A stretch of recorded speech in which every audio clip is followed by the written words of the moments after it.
प्यारा सा YouTube channel MS academy Kumar sir में स्वागत है। आज हम लोग एक बहुत बढ़िया टॉपिक जो कि आप 10th क्लास में पढ़ते हैं या 12th का एग्ज़ाम हो या किसी भी फाइनल एग्ज़ाम है या टेस्ट है, उसमें आपको इस चैप्टर से 1 नंबर 2 नंबर 10 नंबर 5 नंबर के ज़रूर पूछता है, ठीक ना। या आप कोई कंपटीशन की भी तैयारी करते हैं तो उसके लिए भी यह जो टॉपिक है या इस पार्ट है समझिए रामबाण साबित होता है। तो आज हम चलते हैं वह कौन सा टॉपिक है जिसके बारे में आज हम लोग पढ़ेंगे, जो प्रत्येक एग्ज़ाम हो या कोई कंपटीशन के एग्ज़ाम हो उसमें क्वेश्चन आता है, उसको हम देखते हैं। तो ये कौन सा टॉपिक है इसके बारे में हम लोग देखते हैं। तो यह टॉपिक का नाम है समास। आज हम लोग समास के बारे में कि समास क्या है और इसको याद करने का ट्रिक, यानी समास क्या है और समास को कैसे याद रखें हमेशा के लिए, इसका ट्रिक, ठीक ना। समास क्या है और समास को हमेशा तक कैसे याद रखें, इसका ट्रिक के बारे में हम लोग जानेंगे। देखिए समास किसे कहते हैं। समास यानी समास क्या है। तो समास जो होता है दो या दो से अधिक सार्थक शब्दों के मेल से बने एक जो नया शब्द होता है उसी नया शब्द को, ठीक ना, समास कहते हैं। यहाँ पर गलती लिखा गया है, नया शब्द। यानी दो या दो से अधिक सार्थक शब्दों के मेल से बने नया शब्दों को समास कहते हैं, ठीक ना। और समास के कितने भेद हैं, समास के कितने भेद हैं। तो समास के कितने भेद हैं इसके बारे में देखते हैं। तो समास के 6 भेद है। समास के कितने भेद है, तो समास के 6 भेद है। कौन कौन, तो एक है अव्ययीभाव समास, अव्ययीभाव समास, तत्पुरुष समास, कर्मधारय समास, द्वंद्व समास, द्विगु समास और बहुव्रीहि समास। इन 6 गो है जिसमें प्रत्येक का नाम अव्ययीभाव समास, 2 नंबर तत्पुरुष समास, 3 नंबर कर्मधारय समास, 4 नंबर आपका है द्वंद्व समास और आपका 5 नंबर है द्विगु समास। द्विगु समास है और 6 नंबर है बहुव्रीहि समास। दोस्तों एक बात जो है कि आप तो अभी पढ़ रहे हैं तो आपको ये अभी याद हो गया कि समास के कितने भेद हैं, समास क्या है, आपको तो याद हो गया, ठीक ना। लेकिन समास के कितने भेद हैं अगर आपसे 4 महीना बाद पूछा जाए तो आप कहिएगा कि सर समास का 6 भेद हैं। लेकिन वही पूछा जाएगा कि कौन कौन सा है तो आप क्या हो जाएंगे, कन्फ्यूजन में हो जाएंगे। कौन कौन है आप 1-2 बता भी सकते हैं और 1-2 भुला भी सकते हैं, ठीक ना। तो इसीलिए इसको हमेशा याद रखने के लिए हम आपके पास एक ट्रिक लेकर आए हैं, जिस ट्रिक का नाम है, वह ट्रिक है, ठीक ना, कि हम जब तक भुलाए तब तक, लेकिन आप मेरे द्वंद्वी हैं। क्या हैं, द्वंद्वी, जो आप हमको हमेशा परेशान करते हैं। तो अब आपका बारीकी नहीं चलेगा, अब आपका जो चाल है नहीं चलेगा। बस इस ट्रिक के माध्यम से, इस ट्रिक के माध्यम से, यह ट्रिक का माध्यम क्या कहता है कि द्वंद्वी अब तक, जितना दिन भुलवा दिया उतना दिन, यानी अब तक, इसके बाद में नहीं। द्वंद्वी अब तक, इसके बाद में आप हमको समास जो है, समास के कितने भेद है आप हमको भुलवा नहीं सकते हैं। द्वंद्वी अब तक, इस ट्रिक का नाम है द्वंद्वी अब तक। देखिए इस द्वंद्वी अब तक इस सब को अलग अलग करेंगे, द्व, द्वि, अब, अ, ब, त, क, इस सब को अलग अलग करेंगे तो ऐसे मिलेगा आपको, ठीक है। अब इसको एक एक को देख लेते हैं कि एक एक का मतलब क्या होता है, ठीक है। देखिए बढ़िया से, तो यहाँ पर द्व, द्व के मतलब होता है द्वंद्व समास, द्वि के मतलब है द्विगु समास, अ के मतलब अव्ययीभाव समास, ब के मतलब बहुव्रीहि समास, त के मतलब तत्पुरुष समास, क के मतलब कर्मधारय समास। एंड टोटल 6 गो समास है। और अब आप याद रखिएगा कि द्वंद्वी अब तक, ठीक ना। तो आपका हो जाएगा द्व से द्वंद्व समास, द्वि से द्विगु समास, अ से अव्ययीभाव समास, ब से बहुव्रीहि समास, त से तत्पुरुष समास क से कर्मधारय समास। आपका 6 गो समास है, जो कि 6 समास का नाम कंप्लीट हो गया। ठीक है, अब हम एक एक समास को पढ़ेंगे, एक एक समास को कि द्विगु समास क्या है, द्वंद्व समास क्या है, अव्ययीभाव समास क्या है, और जानेंगे। तो दोस्तों, अगर अभी तक यह वीडियो आपको अच्छा लगा है तो इस वीडियो को लाइक कीजिए, अपने दोस्तों के बीच में शेयर कीजिए, और इस चैनल पर पहली बार आए हैं तो इस चैनल को सब्सक्राइब भी कर लीजिए, ताकि हम जितना भी वीडियो छोड़ेंगे पढ़ाई वाला वह आपके पास सबसे पहले पहुंचेगा। चलिए आगे देखते हैं अव्ययी भाव समास। अब हम लोग देखते हैं अव्ययी भाव समास के बारे में, ठीक ना, कि अव्ययी भाव समास किसे कहते हैं। तो जिन शब्दों के प्रारंभ में उपसर्ग लगा हो, मतलब जिस शब्द के शुरुआती में उपसर्ग लगा हो, क्या चीज लगा हो, उपसर्ग, उसे अव्ययी भाव समास कहते हैं। ध्यान से अब एक बात को आप समझिए, ठीक ना, बहुत अच्छा से। अव्यय, अव्यय एक ऐसा शब्द होता है जो किसी दूसरे शब्द के साथ लगता है तब जाके उसका अर्थ कंप्लीट होता है। जैसे कि यहाँ पर यथा, आ और अनु, निर, प्र, प्रति, इस सब का अर्थ ऐसे कंप्लीट नहीं होता है। जब ये किसी शब्द के साथ जुड़ता है तो क्या होता है कि इसका अर्थ पूरा कंप्लीट बुझाता है, इसीलिए अव्यय उसको बोला गया है, ठीक ना। और अव्यय जब भी लगता है तो वो क्या लगता है, उपसर्ग के रूप में लगेगा, ठीक है। तो इसको बात को ध्यान दीजिएगा। तो जिन शब्दों के प्रारंभ में, मतलब शुरू में, कोई शब्द हो उसके शुरू में, ठीक ना, अगर उपसर्ग लगा हो उसे अव्ययी भाव समास कहते हैं। जिन शब्दों के प्रारंभ में उपसर्ग लगा हो उसे क्या कहते हैं, अव्ययी भाव समास कहते हैं।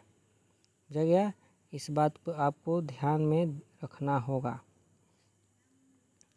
अब आगे देखिए, यहाँ पर इसका जैसे में है, यानी क्या क्या रहेगा, जैसे कि समास शब्द होगा उसको जब तोड़ेंगे तो क्या क्या मिलेगा, तो हम कहेंगे यह अव्ययीभाव समास है। तो यानी शब्द के प्रारंभ में, मतलब शब्द के शुरुआती में अगर यथा हो, आ हो, और हो, अनु हो, निर हो, प्र हो, प्रति हो, यानी शब्द के पहले यथा, आ और अनु, निर, प्र, प्रति अगर यह लगा हो तो समझिएगा कि वो क्या है, अव्ययी भाव समास है। उदाहरण में देखिए, यथा संभव, यानी यथा प्लस संभव, यानी संभव में यथा जुड़ा हुआ है, यानी संभव में क्या जुड़ा है, यथा जुड़ा हुआ है, तो यथा संभव का हो जाएगा अव्ययी भाव समास। यहाँ रूप, रूप, ठीक ना, इसमें अनु जुड़ा हुआ है तो अनुरूप हुआ, तो अनुरूप में अनुरूप कौन सा समास का उदाहरण है, तो अव्ययी भाव का है। आज जन्म, ठीक ना, जन्म में आ जुड़ा हुआ है, अव्यय है। दिन में प्रति जुड़ा हुआ है, ठीक ना। तो यानी अगर समास के जो प्रारंभिक शब्द होगा, यानी उपसर्ग वाला शब्द, यानी अव्यय हो, यानी उपसर्ग हो, यानी यथा हो, आ हो, और हो, अनु हो, निर हो, प्र हो, प्रति हो, इनमें से कोई रहेगा तो समझिए कि क्या है, आपका अव्ययी भाव समास है। दूसरा का नंबर है तत्पुरुष समास। दूसरा नंबर है तत्पुरुष समास, के बारे में देखेंगे। तत्पुरुष समास, तत्पुरुष समास, समास को विग्रह करने पर कारक चिन्ह का लुप्त हो जाता है। मतलब जो कारक चिन्ह होता है, जैसे कर्ता, कर्म, करण, ये सब का जो चिन्ह होता है, काके की, के लिए, में, पर, से आदि, यानी कारक चिन्ह होता है ना, आ हो गया, की हो गया, को, के लिए, में, पर, से आदि, ये सब चिन्ह होता है कारक शब्द का। यानी समास को विग्रह करने पर, जब समास को तोड़ेंगे, यानी तोड़ने पर कारक चिन्ह लोप हो जाता है। कारक चिन्ह मतलब लोप हो जाता है, यानी विग्रह करने पर ही मान चलेगा, उसे तत्पुरुष समास कहते हैं। इसमें जो जैसे हुआ कि अगर कारक चिन्ह देखेंगे, विग्रह करेंगे तो दिखाई देगा, जैसे का, की, को, के लिए, में, पर, से आदि। जैसे कि यहाँ पर है यश प्राप्त, यानी यश को प्राप्त, यानी यश को प्राप्त। यहाँ पर को चिन्ह देखो, यहाँ पर इसमें लुप्त है, तो इसीलिए अथस यश प्राप्त का हो जाएगा आपका तत्पुरुष समास। मन चाह, मन से चाह, मन से चाह, तो मन से चाह, तो मन से चाह, तो यहाँ पर देखिए यहाँ पर भी से है, तो मन से चाह तो से हो गया, तो यहाँ पर से छुपा हुआ है, इसीलिए क्या हो जाएगा यह तत्पुरुष समास होगा। यानी यज्ञशाला, यानी यज्ञ के लिए शाला, यहाँ पर के लिए है तो यज्ञ के लिए शाला। या राजपुत्र यानी राजा का पुत्र, यानी धर्मवीर, धर्म में वीर, यानी आप बीती यानी आप पर बीती। यह जो में है, पर, में, का है, के लिए, ये सब का है कारक चिन्ह है। तो यानी समास को देखा जाता है जब उसमें कारक चिन्ह लुप्त रहता है, ठीक ना, तो उसे बोला जाता है कच्चे तत्पुरुष समास, कच्चे तत्पुरुष समास। चलिए अगला देखते हैं। नंबर आपका है कर्मधारय समास, कर्मधारय समास। तो यहाँ पर देखिए कर्मधारय समास किसे कहते हैं, तो जिस समास में प्रथम पद दूसरे पद की विशेषता बताता है, जो पहला पद होता है दूसरा पद का विशेषता बतलाता है, उसे कर्मधारय समास कहते हैं, उसे कर्मधारय समास कहते हैं। यानी जिस समास में प्रथम पद दूसरे पद की विशेषता बताता है, उसे कर्मधारय समास कहते हैं। नोट, यानी पहला जो पद होगा, यहाँ पर प्रथम पद दूसरे पद का विशेषता बतलाएगा, जो पहला पद होगा दूसरे के पद के विशेषता बतलाएगा, ठीक ना, तब उसे कर्मधारय समास कहेंगे। नोट में एक बात याद रखिए, ठीक ना, दूसरे पद की तुलना या है जो रहेगा, जिसे उसको विग्रह करेंगे ना, तो विग्रह करने के बाद में यानी मिलेगा है जो या के समान, विग्रह करने पर है जो मिले या के समान मिले, तभी वह क्या हो जाएगा कर्मधारय समास हो जाएगा। जैसे यहाँ पर उदाहरण में देखते हैं, देखिए यहाँ पर देखिए चरण कमल, चरण कमल, तो इसमें क्या कर रहा था कि प्रथम पद दूसरे पद की विशेषता बतलाता है, यानी प्रथम पद दूसरे पद की विशेषता बदलता है। तो प्रथम पद चरण और कमल दूसरे पद की विशेषता, यानी कमल के समान चरण, यानी कमल के समान चरण, तो यहाँ पर के समान लगा है, तभी क्या हो जाएगा आपका कर्मधारय समास हो जाएगा। उसके बाद में अगर प्रथम पद दूसरे पद की विशेषता बतला भी रहा है, तभी क्या हो जाएगा कर्मधारय समास हो गया, ठीक है।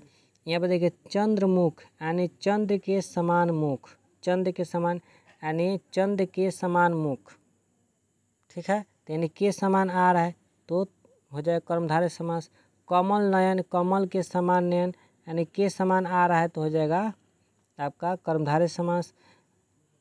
यहाँ पर लाल मणि, लाल है जो मणि, लाल है जो मणि, यानी के समान रहे या है जो रहे, के समान या है जो, ये दो चीज़ रहेगा तो समझिए क्या हो जाएगा आपका यानी कर्मधारय समास। है जो यानी महापुरुष, महापुरुष महान है जो पुरुष। अधमारा, आधा है जो मारा, तो के समान रहे या है जो, यानी समास को विग्रह करने पर है जो मिले या के समान मिले, तो उसे बोला जाता है कच्चे, क्या बोला जाएगा कर्मधारय समास, कर्मधारय समास, ठीक है। आगे देखते हैं, आगे देखते हैं।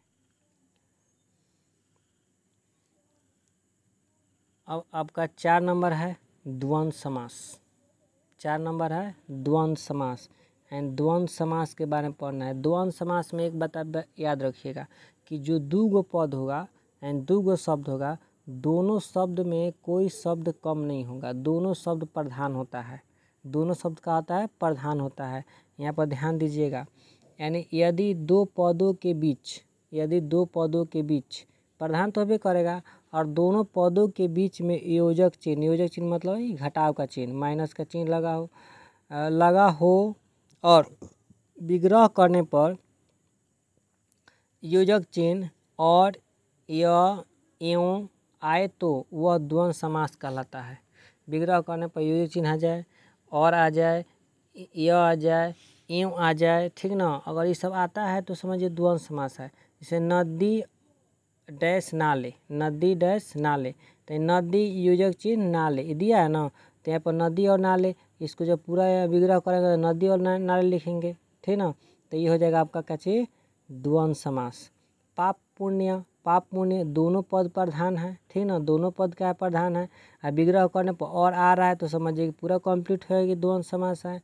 ऊंच नीच, तो ऊंच या नीच ये दोनों शब्द प्रधान है, ऊंच और नीच दोनों शब्द क्या है, प्रधान है, और यहाँ पर ऊंच या नीच विग्रह करने पर या आइए गया, तो यहाँ पर या हो सकता है। चलिए अब अगला देखते हैं, 5वां नंबर देखते हैं, द्विगु समास। द्विगु समास समझिए कि बहुत आसान है, बहुत आसान है। अब कैसे आसान है बता रहे हैं, देखिए द्विगु, द्वि मतलब दू, द्वि मतलब दू, तो द्वि मतलब दू जब हुआ, ठीक ना, तो दू एक क्या है, अंक है, दू एक क्या है, अंक है या संख्या है। तो जिस समास को विग्रह करने पर, ठीक ना, प्रथम पद संख्यावाचक मिलेगा, या विग्रह नहीं करेंगे ना तो क्या मिलेगा, देखने में लगेगा कि संख्यावाचक है, तो वह हो जाएगा आपका द्विगु समास। द्वि से दू, दो या देखिए दो संख्या है तो उसको पहल का पद क्या होगा, संख्यावाचक, तो समझिए क्या होगा, वो आपका द्विगु समास होगा। जिस समास का प्रथम पद संख्यावाचक हो या समूह का पता चले, संख्यावाचक हो या उसे समूह का पता चलता है तो उसे द्विगु समास कहते हैं। उदाहरण देखिए, उदाहरण में दोपहर, तो दोपहर, पहर तो ही है लेकिन इसके पहले क्या है, दो, तो दो का है संख्या, तो इसलिए हो जाएगा द्विगु समास, दो पहरों का समूह, एक समूहों का बोध हो रहा है। तीन रंगा एंड तिरंगा, तिरंगा है ना, तो तिरंगा, तो ती आई बिंदु के मतलब न, तो तीन हो जा रहा है, तो तीन क्या है आपका संख्या है, तो यानी संख्या यानी द्विगु समास, ठीक ना।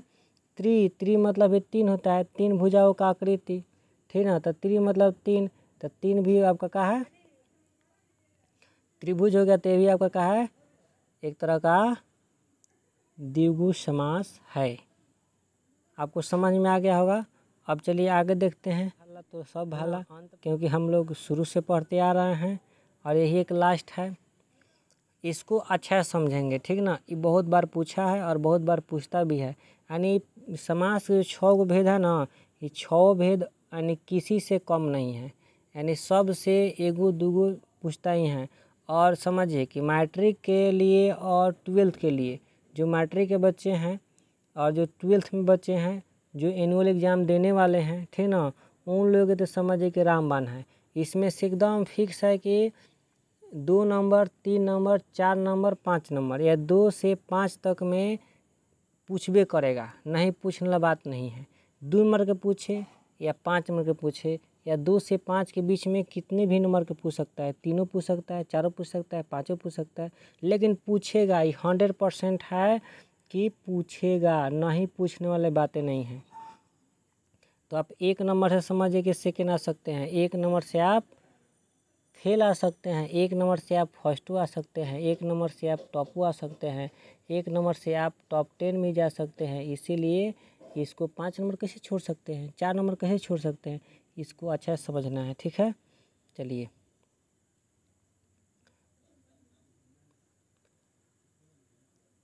बहुब्रीहि समास। बहुब्रीहि समास क्या है, जिस समास में कोई पद प्रधान नहीं होता है, इसमें क्या होता है कि ना कोई पद भी प्रधान नहीं होगा, उसे बहुब्रीहि समास कहेंगे। देखेंगे कौन पद प्रधान नहीं है, बहुब्रीहि समास, ठीक है। ये अर्थार्थ में देखिए दोनों पद मिल करके, एक तो है कि आपका कोई पद प्रधान नहीं मिलेगा, कोई पद प्रधान नहीं होगा, और दूसरा का नाम है यथार्थ में कि दोनों पद मिलकर किसी तीसरे पद की तरफ संकेत करते हैं, या दोनों पद मिल करके तीसरा पद की तरफ संकेत करेंगे, उसे बहुब्रीहि समास कहते हैं। क्या कहते हैं, बहुब्रीहि समास। जगह यानी ये दोनों पद मिल जाएंगे, मिल करके तीसरा पद की तरफ संकेत करेंगे। यहाँ पर एक बात और ध्यान दीजिए, ठीक ना, यहाँ पर कुछ नोट में लिखे हैं कि इसमें देवी देवता का अत्यधिक नाम होता है। मतलब बहुब्रीहि समास में देवी देवता का अधिक नाम आता है। जैसे कि कोई भी पढ़िएगा, देवी देवता के नाम का बोध होगा तो समझिए कि आपका 99% है कि वो समझिए कि आपका जाता है किस में, बहुब्रीहि समास के अंतर्गत जाता है। ठीक है, इसमें देवी देवता का नाम ज़्यादा आता है। तो यहाँ पर देखिए, यानी घनश्याम, घन के समान श्याम है जो कृष्ण, मतलब घन और श्याम है ना, घन और श्याम, यानी घन और श्याम दोनों मिल करके क्या बनता है, घनश्याम है। तो घनश्याम मतलब घना बादल होना चाहिए, है ना, घना बादल यानी काला बादल होना चाहिए। तो काला बादल नहीं करके हम क्या कह रहे हैं, श्री कृष्ण कह रहे हैं। यानी घनश्याम जो शब्द प्रयोग होगा कृष्ण भगवान के लिए प्रयोग होगा। लंबोदर, लंबा प्लस उदर, इसका मतलब है जिसका लंबा उदर हो, लंबा पेट वाला। तो लंबा पेट वाला गणेश, अब देखिए गणेश जी का लंबा पेट है, यानी हाथी के पेट से उनका पेट कितना छोटा है। तो यानी लंबोदर जो शब्द का प्रयोग किया गया है, ठीक ना, लंबा पेट वाला है जिसका लंबा उदर हो उसे बोला गणेश। तो लंबोदर का मतलब ये नहीं हुआ कि जिसका लंबा पेट हो, यानी हाथी को हम नहीं कह सकते हैं, ठीक ना। ये लंबोदर का मतलब हो गया आपका गणेश जी, तो गणेश जी। आगे देखिए,